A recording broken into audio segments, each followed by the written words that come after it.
বিলের বিরোধিতা করে পশ্চিমবঙ্গের অ্যাসেম্বলিতে রেজুলেশন নেওয়া হয়েছে।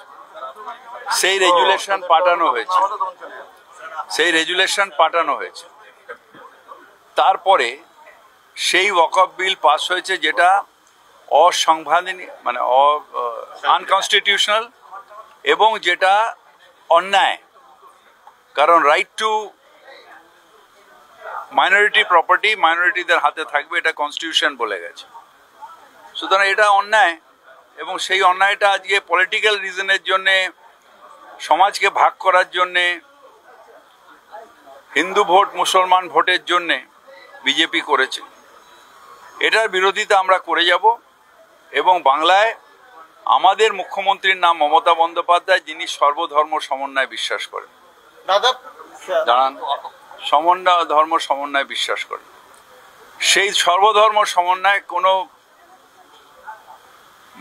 মাইনরিটি হার্ট হবে, এই কাজ মুখ্যমন্ত্রী করবেন। সুতরাং ন্যাচারালি আমাদের এখানে ইমপ্লিমেন্ট হওয়ার কোনো প্রশ্ন ওঠে না। তাদেরও বলবো যে এখানে এইসব করে লাভ নেই, বিজেপির হাত দরকার দয়া করে শক্ত করবেন না।